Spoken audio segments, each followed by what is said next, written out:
हम लोगों को पढ़ना है किरचॉफ का किरचॉफ के पहले नियम में इसे हम लोग संधि का नियम या प्रथम नियम कहते हैं। किसी भी संधि पर मिलने वाली समस्त धाराओं का बीजगणितीय योग क्या होता है? शून्य होता है। भाषा आप लोग समझ चुके थे, लिखा भी गया था नहीं? ठीक। तो इसमें यही बात बताई गई थी जो मैं रिपीट कर रहा हूं कि संधि पर मिलने वाली धाराओं का बीजगणितीय योग क्या होता है? शून्य।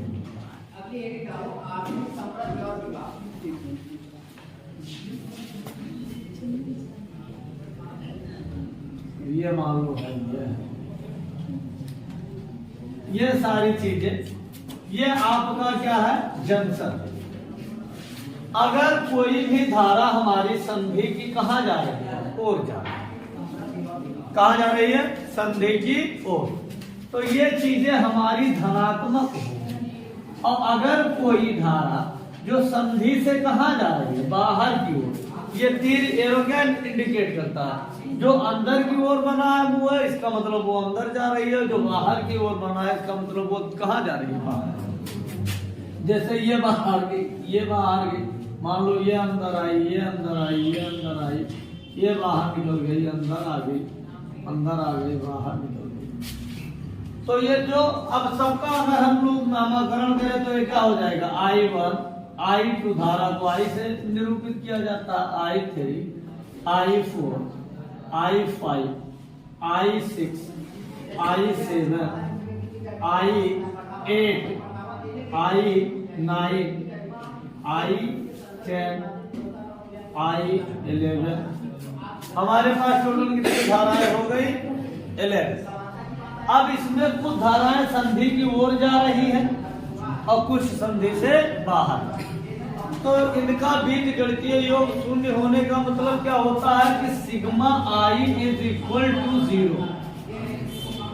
क्या होता है? Sigma I is equal to 0। I मतलब ये सिग्मा का मतलब है समेशन। समेशन मतलब होता है समस्त आई का क्या होगा? योग। मतलब ये I1 प्लस आई।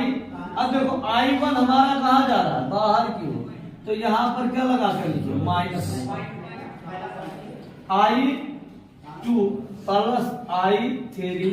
अब देखो ये I4 और I5 कहाँ जा रहे हैं? अब यहाँ पर ये धाराएं कहाँ जा रही हैं? बाहर की ओर। तो यहाँ पर हम लोग पहले क्या लगाते हैं? प्लस। और जो बाहर जाए उनको माइनस साइड के साथ में लिखिए। ये आपका क्या हो जाएगा? I4 प्लस माइनस I5, ऐसे अंदर I6, I7, I8, I6, I7, I8। ये नौवीं धारा कहाँ जा रही है? बाहर। तो प्लस माइनस लगा करके लिखेंगे I9। फिर क्या है? I10 है जो अंदर जा रहे हैं तो प्लस I10। 11 भी अंदर जा रहे हैं तो plus I11 is equal to क्या हो जाएगा? आप क्लियर हो गए? तो ये कहने का मतलब है ये किरचॉफ का प्रथम नियम। ठीक है। इसमें पॉजिटिव वाले साइन को हम एक तरफ रखते हैं और नेगेटिव वाले को एक तरफ। इससे क्या पता चलता है कि ये ऊर्जा संरक्षण के नियम को भी क्या करता है? फॉलो करता है। इसीलिए हम लोग इसे ऊर्जा संरक्षण का नियम भी कहते हैं। आवेश और ऊर्जा। आवेश क्या है? आवेश और ऊर्जा में क्या अंतर? कार्य को करने की क्षमता को ही हम लोग क्या कहते हैं? ऊर्जा। अब आवेश के प्रवाह की दर को हम लोग जैसे जो विद्युत धारा होती है आवेशों के प्रवाह को कहते हैं। तो दोनों में क्या है? एनर्जी ही तो बात कर रहे हैं हम तो। बात समझ में आया? तो आवेश संरक्षण भी कहा जा सकता है और ऊर्जा संरक्षण का नियम भी कहा। इसका द्वितीय नियम जो होता है वो ऊर्जा संरक्षण के नियम। दो ऊर्जा संरक्षण बड़ा आधारित होता है। द्वितीय नियम जो होता है, तो जैसे आवेश संरक्षण, इसमें आवेश क्या है, I1 I2 तो है, वहां पर भी आवेश हमारे क्या, बात समझ में आए। जो धारा होती है वही तो हमारा लिया जाता है, तो इसको हम लोग किसके नाम से जानेंगे, आवेश संरक्षण के नियम से। उसको आप ऊर्जा संरक्षण के नियम से, लेकिन कहने का मतलब है आवेश और ऊर्जा में संबंध क्या है। अगर हम लोग बात ये करें कि आवेश किसे कहते हैं और ऊर्जा किसे कहते हैं, तो दोनों में निष्कर्ष क्या निकालेंगे, कार्य करने की क्षमता हमारी क्या होती है, ऊर्जा। तो ऊर्जा कहाँ से आएगी, जब हमारे अंदर आवेश होगा, एनर्जी होगी, तभी तो हमारे अंदर ऊर्जा प्राप्त हो रही है। तो इसको आप लोग आवेश संरक्षण या ऊर्जा संरक्षण दोनों के नियम से आप लोग क्या कर सकते हैं, बोल सकते हैं। यहाँ पर आप लोगों को यही बताया जाता है कि आवेश संरक्षण का नियम कहते हैं और ऊर्जा संरक्षण के नियम दूसरे वाले पास के लिए, लेकिन वो बातें क्लियर ये कर रही हैं कि ये क्या है, आवेश संरक्षण का नियम है। आप ऊर्जा संरक्षण के नियम से भी इनको समझ, बात क्लियर है। यहाँ पर हम लोग क्या रखेंगे, I2 plus I3 plus I6 plus I7 plus I8 is equal to, ये अभी I10 और I11 भी है, I10 I11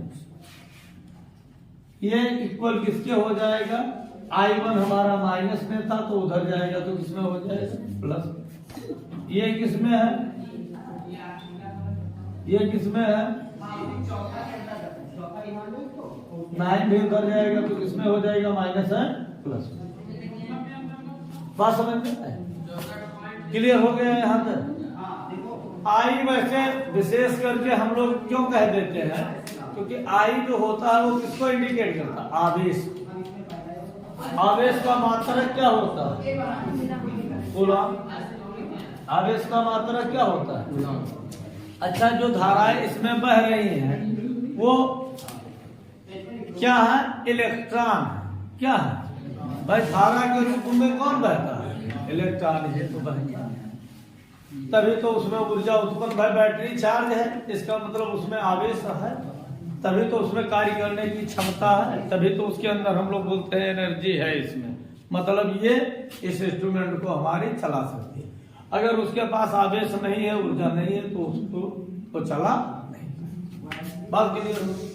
इसको हम किस नाम से जानते हैं, किरचॉफ का प्रथम या संधि का नियम। संधि क्यों कहा गया, क्योंकि ये क्या होती है, जाकर के जोड़ती है। ठीक है, दूसरा नियम है पास का। दूसरे नियम में आप लोगों को क्या बताया गया, कोई बोले, बोलो।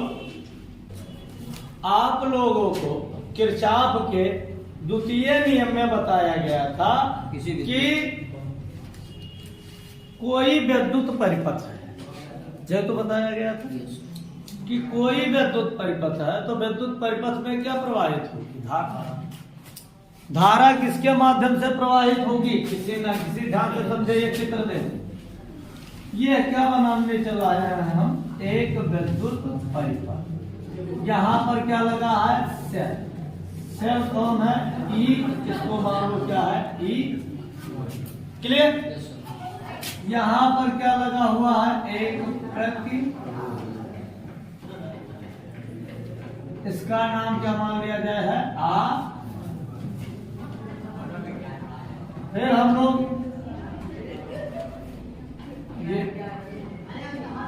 पुनः हम लोग क्या किए, एक दूसरा प्रतिरोध लगा, ये हमारा सेल हो गया ई। बात क्लियर है। एक हम लोग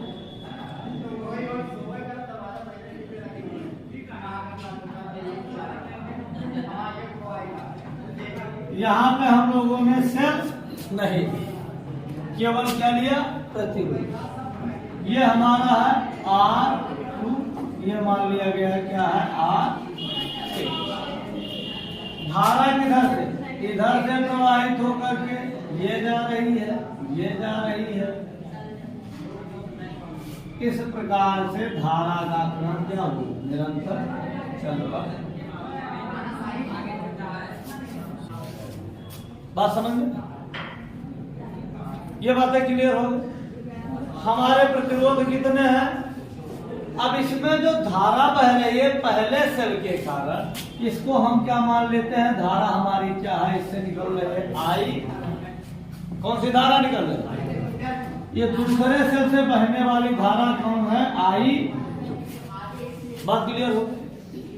अब ये दोनों धाराएं अगर इधर नीचे आएंगे तो यहाँ से ये धारा आ रही है, यहाँ से ये, तो ये दोनों मिल जाएंगे।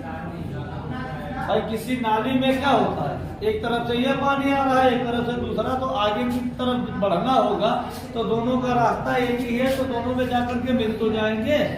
तो यहाँ पर दोनों आकर के इधर वाला भी और इधर वाला भी आ जाते हैं। तो इस प्रकार से इसमें बहने वाली धारा का मान क्या हो जाएगा? I1 प्लस आई। यही धारा इसमें बहेगी I1 प्लस आई। बात क्लियर है? अब इस प्रकार से अगर हम लोग इसका नामकरण करें तो ये A हो गया, ये कौन हो गया? B, ये C, A D, A E और A क्या बन गया?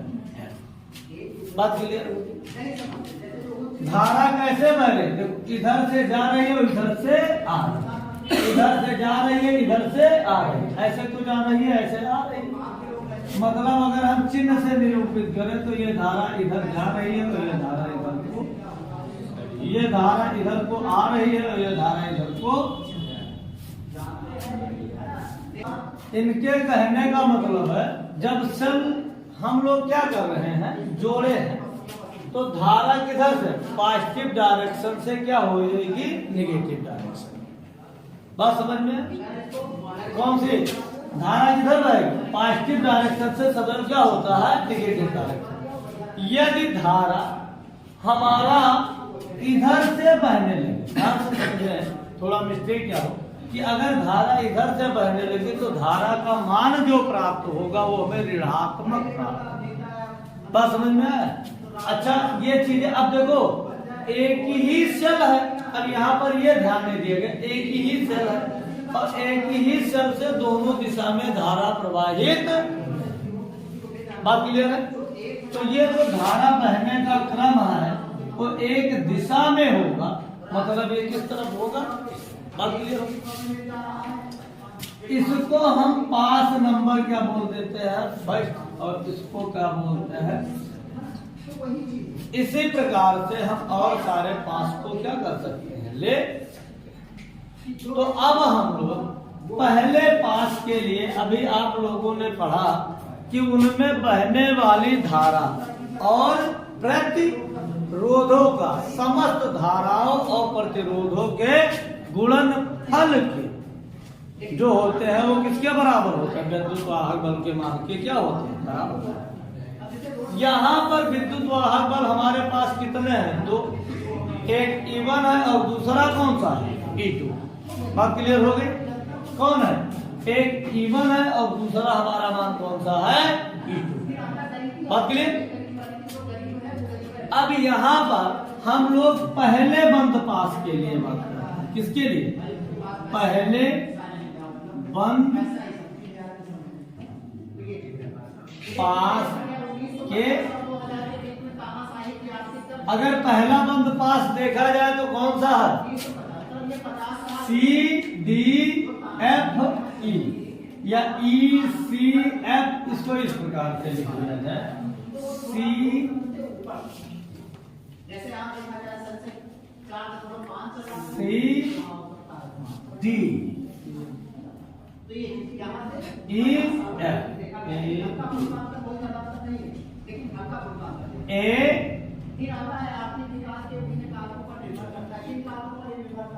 ये BCD, CDE। क्लियर है? एक सीरियल क्रम है, ABCD एक पास और एक CDEF।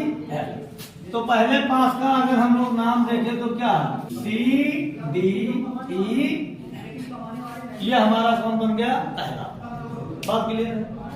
अब पहले पास में हम लोग देख रहे हैं धारा कहां से आ, तो एक इस सेल के कारण इसमें धारा प्रवाहित हो रही है, और एक किस सेल के कारण, इस सेल के कारण इसमें धारा प्रवाहित हो रही है। बात क्लियर है। तो अगर ऊपर वाले में से ये दोनों जुड़े किसमें है, सेल हमारे श्रेणीकरण, सेल किसमें जुड़े हुए हैं, श्रेणीकरण। तो अब पहले पास में बहने वाली धाराओं का बीजगणितीय जो गुणनफल है, विद्युत वाहक बल है, वो किसके बराबर होगा, तो इन दोनों के अंतर के क्या होगा, बराबर।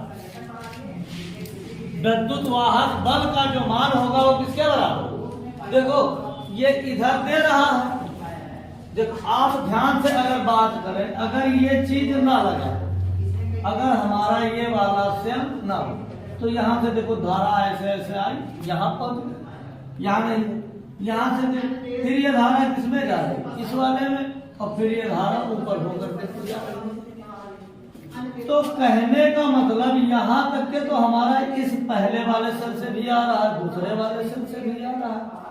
तो अगर इस पास में फ्रेश धारा इसके द्वारा कितनी बह रही है, कितना मान इसका होगा, तो इस पहले वाले में से अगर दूसरे वाले को घटा दिया जाए तो हमें बिल्कुल पहले वाले में कितने विद्युत वाहक बल या कितनी ऊर्जा का मान होगा ये हमें पता चल जाएगा नहीं।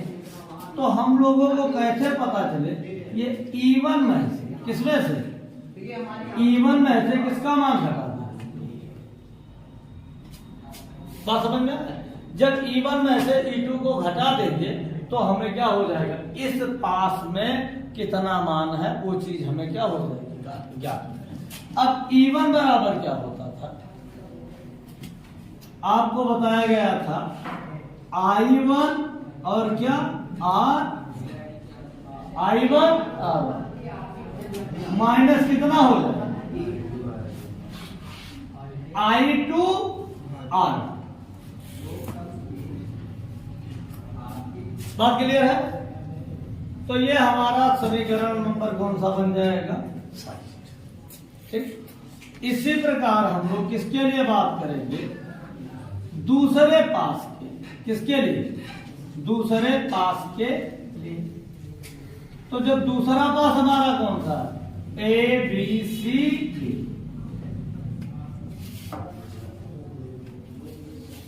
अब यहां पर देखिए ABCD में कितने विद्युत वाहक बल, केवल एक, कौन है, ये कौन है। तो इसको इस E2 का मान कितना, अगर पूछा जाए E2 का मान कितना होगा, तो इसमें कितनी धारा आ रही है, I2 R2, और यहां पर धारा कितनी जा रही है, इस वाले लाइन में I1 प्लस I2 इसका, और प्रतिरोध R। तो ये धारा का मान क्या हो जाएगा, I2 R2 प्लस क्या हो जाएगा, अगर यहाँ पर कोई दूसरा विद्युत वाहक बल लगा होता तो वो क्या हो जाएगा, नीचे ऊपर वाले में से नीचे वाला क्या हो जाएगा, घट जाएगा। बात समझ में आए। अभी एक हम और चित्र बना करके समझा देते हैं। तो ये वाला मान क्या हो जाता, घट जाता, यहाँ पर है नहीं, तो यहाँ पर किसके बराबर हो जाएगा, I1 प्लस I2, और प्रतिरोध क्या है इन दोनों का, R3। तो ये क्या हो जाएगा, R3। ये आपका कौन सा नियम हो जाएगा, समीकरण हो जाएगा, यही क्या है, किरचॉफ के पास का नियम। अब इसी चित्र में ये हो गया है ना, थोड़ा इधर समझ लो एक बात, कि यहाँ पर हमारे पास केवल कितने पास थे, दो पास, कितने पास थे,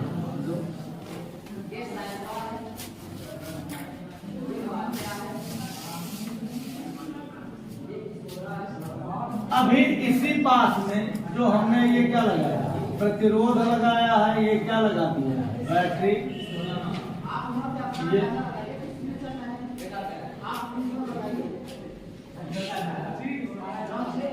होना, एक बैटरी हम और प्रयुक्त कर लेते हैं।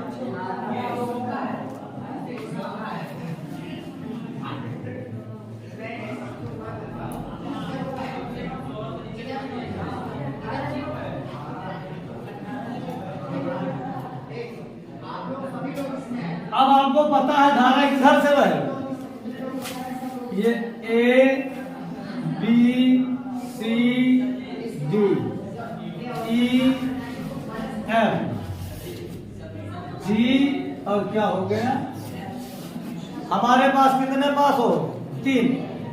इससे धारा कौन निकल रही है, मान लो ये E1 था हमारा, ये आपका क्या है E2 है, ये आपका क्या है E3 हो, ये R1 R2 R3 और क्या हो R4। कितने पास बन गए, 1 2 3। तो पहले पास के लिए हम लोग कौन सा पास है, ई एफ जी एच, क्या है ई एफ जी एच हो गया। अब इसमें धारा कौन आ रही है, आई, कौन आ रही है, आई। यहां पर धारा कौन इससे निकलेगी, I2। अब यहां पर देखो, यहां पर आने वाली धारा कौन सी, I3 किससे निकल रही, यहां से आएगी वो धारा क्या हो जाएगी, क्या हो जाएगी I3। लेकिन ये जो आ रही है धारा, यहां पर धारा अगर देखा जाए तो इन दोनों धाराओं का क्या हो जाएगा, योग हो।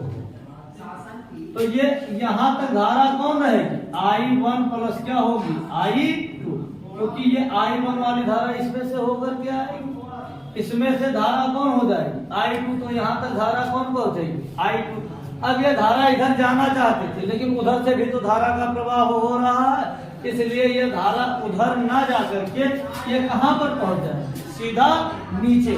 तो अब यहाँ तक I2 था, ये I3 वाली भी धारा इसमें मिल जाएगी, तो ये क्या हो जाएगा I1 प्लस I2 और प्लस क्या हो जाएगा I। अब इसमें प्रतिरोध का गुणनफल किससे होगा, I1 plus I2 plus I3 into क्या होगा I4। बात समझ में, यहाँ पर निकलेगा कौन, ये बात क्लियर हो गई। तो इस प्रकार से हम चाहे जितना पास लेकर के हम यहाँ धाराओं का क्या कर सकते हैं, आंदोलन कर सकते हैं, और ये किस प्रकार से ऐसे आगे इनकी दिशा किधर को होगी, क्लियर हो गया। तो ये किरचॉफ का पहला और दूसरा क्या था। अब इसको थोड़ा एक हम एग्जाम्पल के जरिए से क्या करेंगे, सॉल्व करेंगे कि क्वेश्चन कैसे पुटअप किया जाता है उसको बता दें, ताकि आप लोगों को। अब हम लोग एक एग्जाम्पल लेकर के इन चीजों को क्या करने वाले, सॉल्व करने वाले। तो चित्र हमारे पास दिया गया है कि E1 E2 व E3 क्या है हमारे पास, विद्युत वाहक, क्या है विद्युत वाहक, और इनके ये आंतरिक प्रतिरोध और बाह्य प्रतिरोध। आंतरिक प्रतिरोध उन्हें कहते हैं जो हमारे किससे संबंधित है, सेल, किससे संबंधित, और बाह्य प्रतिरोध जो हमारे सेल से संबंधित नहीं है उसे हम लोग क्या कहते हैं, बात क्लियर है। ये हमारा बाह्य प्रतिरोध क्या है, इन सभी को हम लोगों ने क्या किया है, किस क्रम में, समांतर क्रम में संयोजित करके हम लोगों ने एक बाह्य प्रतिरोध R की सहायता से क्या कर दिया है। तब हमें बताना है कि इस परिपथ में जो धारा प्रवाहित हुई, क्या प्रवाहित हुई, वो धारा की क्या बताना है कि इस परिपथ में प्रवाहित होने वाली धारा का हमें क्या बताना है। इस सवाल को लगाने के लिए हम लोग किरचॉफ के प्रथम नियम और द्वितीय नियम दोनों का क्या करें, प्रयोग। अब अगर पूछा जाए किरचॉफ का पहला नियम कैसे लगे, क्या पूछा जाए, किरचॉफ का पहला नियम कैसे लगे, तो किरचॉफ का ये हमारी धारा कौन सी जा रही है, कुंजियान क्या होगी, धारा जा। तो ये धारा जो है यही तो हमारा इसमें बह रहा, पहले वाले में कितना जाएगा I1, ये क्या होगा I2, और ये क्या होगा हमारी धारा I, ठीक है।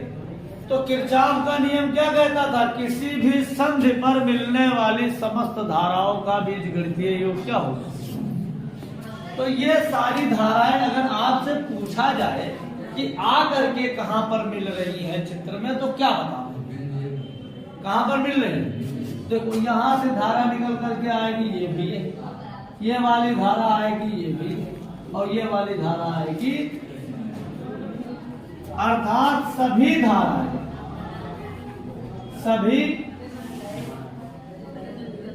धाराएं जो है वो कहां? बिंदु ए पर मिल रही। सभी धाराएं कहां मिल रही है? बिंदु ए। तो बिंदु ए पर अगर हम लोग माने कि धारा क्या है? आई, तो ये आई बराबर किसके हो? I1 प्लस I2 और प्लस किसके हो जाए?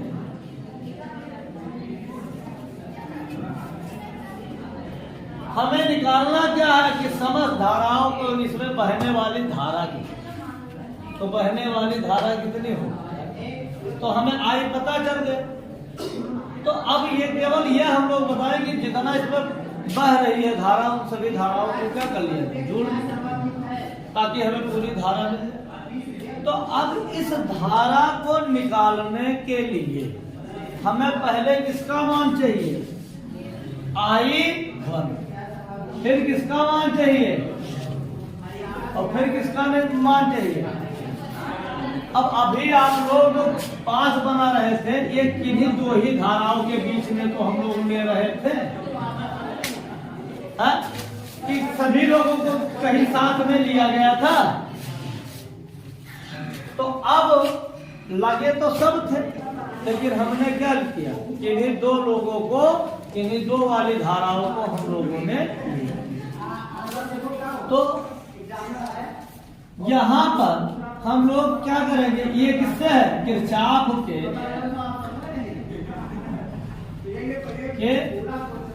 प्रथम नियम से लिया गया कि I बराबर क्या हो जाएगा? I1 I2 I3। अब हम लोग क्या करेंगे? किरचॉफ के किस नियम से? द्वितीय नियम। अब जब हम लोग किरचॉफ का द्वितीय नियम लगा, कौन सा नियम? द्वितीय। तो द्वितीय नियम क्या कह रहा था? आपने देखा कि तीसरी वाले में ये अभी जो आपने नियम पढ़ा, यहां पर केवल क्या लगा था? प्रतिरोध लगा। इसको हमने क्या माना था? ए, और इसको क्या माना था? तो जब हम लोग दूसरे पास के लिए बात किए, किस पास के?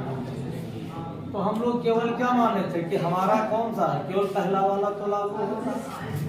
यहां पर हम लोग 3 सेल, कितने सेल? 3। तो हम लोग लेंगे किसको? सबसे पहले पहले वाले सेल। कौन से सेल को? तो किरचॉफ के द्वितीय नियम से A, D, C, B, E1 और पुनः क्या है? इन दोनों लोगों को जो लगे हैं हम मानेंगे अभी नहीं, क्योंकि हमें मान किसका निकालना है? I1। तो I1 हमें किससे मिलेगा? पहले वाले सेल से मिलेगा। और सभी का मान धारा किसमें जा रहा है? बाह्य प्रतिरोध से होकर गुजरा। तो इसलिए हमें लेना कौन पड़ेगा? एक आंतरिक वाला और एक बाह्य। बात क्लियर? तो हम लोग लिखेंगे कौन सा पास लेंगे? A, D, C, B, E1, A। ये तो आप लोगों को क्या बताया गया था? इन दोनों धाराओं का हम लोगों ने क्या किया? गुणा। क्या किया था भाई? इनका गुणा किया था। और ये वाला जो आया था उसको हम लोगों ने जोड़ा तो था, तो अब ये दो लोग हम मान रहे हैं नहीं है, यहाँ पर कोई बैटरी नहीं है, तो E1 बराबर किसके हो जाए? अगर आपसे बात किया जाए कि ये विद्युत वाहक पर E1 का मान किसके बराबर होगा, तो आप लोग यहाँ हमें क्या जवाब देंगे कि I1 R और प्लस क्या हो जाए, यहाँ पर धाराएं कितनी आ रही? I2 I1 I2 I3 तो आ रही है। मतलब यहाँ पर अगर माना जाए तो क्या आ रही? I1 प्लस I2 और प्लस क्या हो जाए, और इन सभी का मान किसके बराबर हम लोगों ने मान लिया? ये तो था। यहाँ पर आप लोगों ने क्या माना था किताब के नियम से? यहाँ पर धारा क्या आ रही थी? I1 और यहाँ पर क्या थी? I2। तो यहाँ पर आने के बाद में यहाँ पर धारा क्या हो गई थी? I1 और I। ये I1 I2 ना लिख करके हम इसको क्या मान सकते थे? I भी तो मान सकते। तो वही नियम यहाँ पर क्या हो रहा है? तो यहाँ पर क्या हो जाएगा? इन दो फिर हम लोगों ने क्या किया था? प्रतिरोध से गुणा तो करवा दिया था। तो यहाँ पर प्रतिरोध हमारा धारा कितना हो जाएगा? ये सब किसके बराबर है? I। और प्रतिरोध बाह्य प्रतिरोध हमारा कितना है? ये बात समझ में आया या नहीं? किसी को कोई दिक्कत? अच्छा, हमें मान किसका निकालना? I1। तो इन चीज I1 किसमें मिल रहा है? इसी में तो मिल रहा है। तो हम इन चीजों को किधर लेके चले जाए? इधर। तो ये आपका ये बड़े मत समझना भाई। I1 R ये बराबर क्या हो जाएगा? E1 और प्लस वाला इधर जाएगा तो क्या हो जाएगा? I into का R। हमें मान किसका निकालना है? I1 का। तो अगर I1 बराबर निकाला जाए तो ये कितना हो जाएगा? E1 माइनस IR अपान ये I इधर है, ये गुणे में है, तो ये चीज इधर आएगी तो इसमें हो जाएगी। बात समझ में आ गया? किसी को कोई दिक्कत यहाँ तक है? कोई दिक्कत तुम लोगों को? इसको अभी हम फिर पूछ रहे हैं, पुनः लगवाएंगे आप ही लोग। आप देखें इसी प्रकार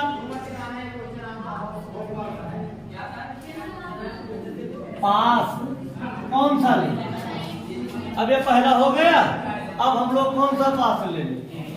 ए ले ले, डी ले ले, सी ले ले, बी ले ले, E2 ले ले। तो ये एक पास फिर तो हमारा बन जाएगा। तो क्या ले रहे हैं?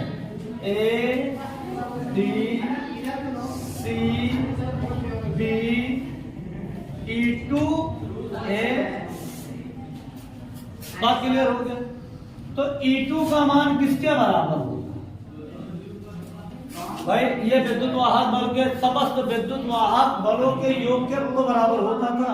तो विद्युत वाहक बल इसमें कितना है? इस वाले पास में जो लिखा गया केवल E2 तो होता है। तो ये जो धाराएं बह रही है, प्रतिरोध बह रहा है, वो उनके योग के बराबर ही होता है। तो इसमें क्या है?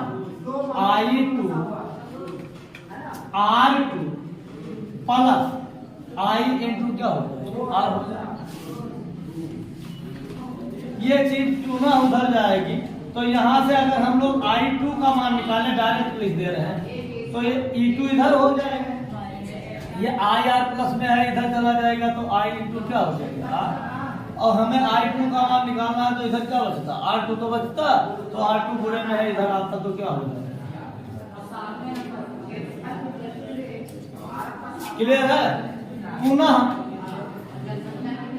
हम लोग कौन सा पास ले रहे हैं? A D C B E3 A. एक पास ये भी बन गया नहीं ना? A D C B E3 A D C B E3 A. इसके लिए कितना हो जाता? तो इसके लिए केवल प्रतिरोध समाप्त विद्युत वाहक केवल एक ही E3 तो लगा है, तो किसके बराबर होगा? E3 के। अब ये E3 जो है हमारा किसके बराबर हो जाता है? तो I3 R3 और प्लस क्या हो जाता है, बाह्य में हमारा क्या है, आई इंटू आर तो है, ये क्या होगा आई इंटू। क्लियर हो गया। यहाँ से ये चीज इधर जाएगा, प्लस है माइनस। आई थ्री का मान निकालना है तो ये गुणे में है तो इधर आएगा तो किसमें हो जाएगा, बटे में। तो आई थ्री बराबर, ये आप इसको पूरा लिख दो ई थ्री, और ये प्लस वाला इधर आएगा तो किसमें हो जाएगा माइनस। आई थ्री बराबर हमारा कितना हो जाएगा, ई थ्री माइनस आई आर और बटा आर। अब हमें क्या पता चला, आई वन आई टू और आई थ्री तीनों का मान पता चल गया। बात समझ में आए। अब हम लोग I1, I2, I3 का मान किसमें, समीकरण या हम लोग कौन सा मान लेते हैं, एक में रख दें। I1, I2 तथा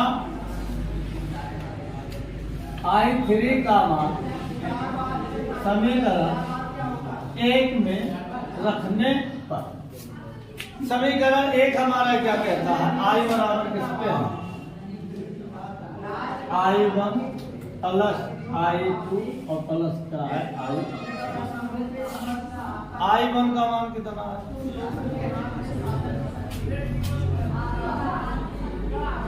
E1 माइनस IR बटा R plus E2 minus IR बटा क्या होगा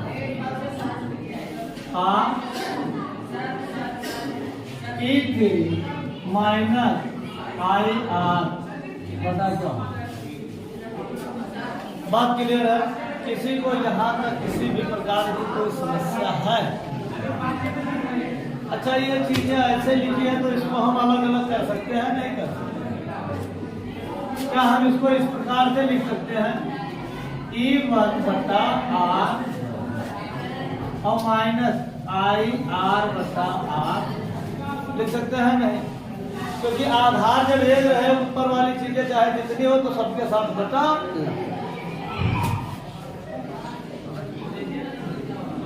E2 बटे R2 माइनस IR अपान R E3 अपान R3 माइनस IR बटे R3। ये इतनी बात क्लियर हो गई। हमने केवल क्या किया, वो अलग अलग क्या कर दिया। अब यहां तक के बात क्लियर हो गई।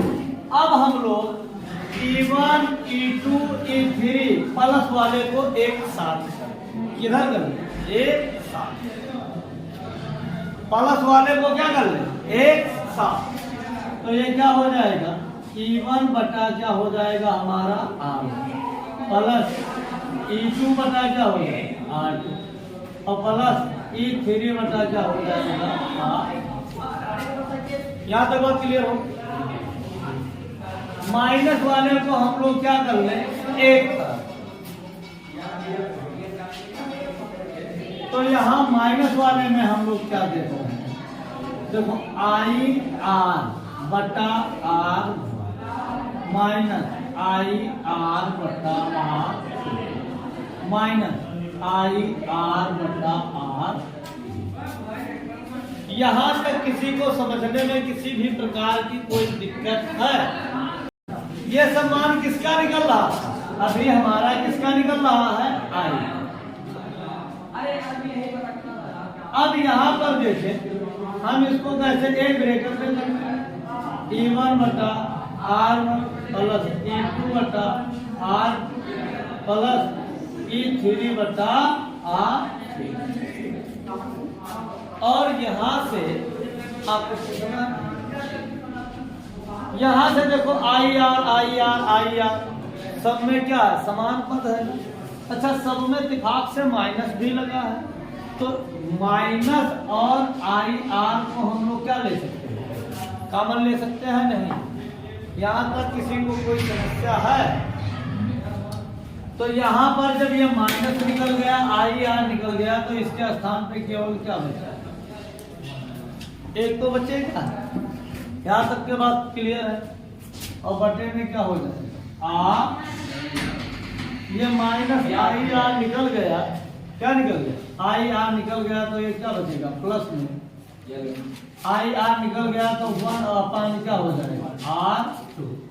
माइनस आई आर निकल गया तो प्लस में क्या बचेगा? 1 अपान आर थ्री। किसी को ये चीजें यहां तक समझने में किसी भी प्रकार की कोई समस्या है कोई समस्या?